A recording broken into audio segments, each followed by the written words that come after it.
ഗുരുർബ്രഹ്മാ ഗുരുർവിഷ്ണു ഗുരുദേവോ മഹേശ്വര ഗുരു സാക്ഷാത് പരം ബ്രഹ്മ തസ്മൈ ശ്രീ ഗുരവേ നമഃ.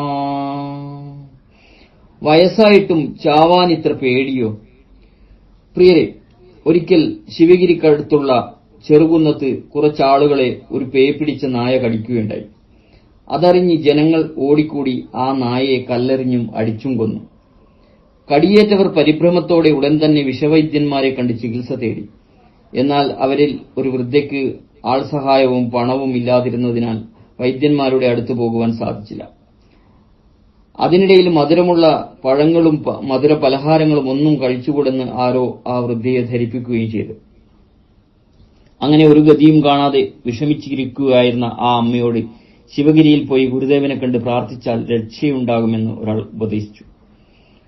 അപ്പോൾ വെറും കൈയോടെ ചെന്ന് ഗുരുദേവനോട് സങ്കടം പറയുന്നത് ഉചിതമല്ലെന്ന ഒരു വിചാരം വൃദ്ധയ്ക്കുണ്ടായി.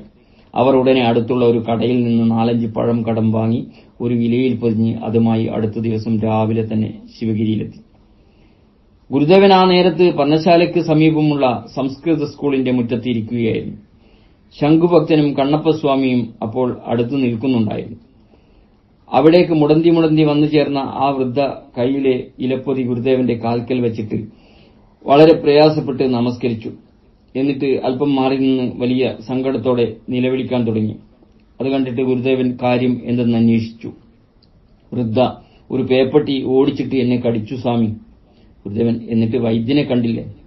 വൃദ്ധ, വൈദ്യനെ കാണാനുള്ള പണമൊന്നുമില്ല സ്വാമി, ഞാൻ ചത്തുപോകുകയുള്ളൂ. ഗുരുദേവൻ, വയസ്സായിട്ടും ചാവാനിത്ര പേടിയോ? അവർ കാഴ്ചയായി സമർപ്പിച്ച പൊതിയിൽ നിന്നും ഒരു പഴം എടുത്ത് ഗുരുദേവൻ അവർക്ക് കൊടുത്തിട്ട് പറഞ്ഞു, ഈ പഴം തിന്നാൽ സുഖപ്പെടും. അവർ ആ പഴം വാങ്ങിയെങ്കിലും അത് തിന്നാതെ മടിച്ചും സംശയിച്ചും അവിടെ തന്നെ നിന്നു. അത് കണ്ടിട്ട് ഗുരുദേവൻ വീണ്ടും പറഞ്ഞു, പഴം തിന്നണം. അപ്പോഴും അവർ പഴം തിന്നാതെ മടിച്ചു നിന്നതേയുള്ളൂ. അത് കണ്ടിട്ട് ശംഖുഭക്തൻ രഹസ്യമായി അവരോട് ഗുരുദേവന്റെ കൽപ്പന കേട്ടില്ലേ എന്ന് ചോദിച്ചു. അതിന് പേപ്പട്ടി കടിച്ചവർ പഴം തിന്നാൽ ചത്തുപോകും എന്ന് അവർ ആശങ്കയോടെ മറുപടി പറഞ്ഞു. ശംഖുഭക്തൻ ആ വൃദ്ധ പറഞ്ഞത് അതുപോലെ ഗുരുദേവന് മുന്നിൽ ഉണർത്തിച്ചു. അപ്പോൾ ഒരു പുഞ്ചിരിയോടെ ഗുരുദേവൻ ആ ഇലപ്പൊതിയിൽ നിന്നും രണ്ടാമതൊരു പഴം കൂടി എടുത്ത് അവർക്ക് കൊടുത്തു. എന്നിട്ട് പറഞ്ഞു, ഈ 2 പഴവും തിന്നാൽ ചാവുകയില്ല, സുഖപ്പെട്ടുകൊള്ളും. ഉടനെ അവിടെ നിന്ന് തന്നെ ആ വൃദ്ധ ഗുരുദേവൻ കൊടുത്ത 2 പഴവും തിന്നു. പിന്നീട് അവർ സ്വന്തം ഭവനത്തിലേക്ക് മടങ്ങിപ്പോയി.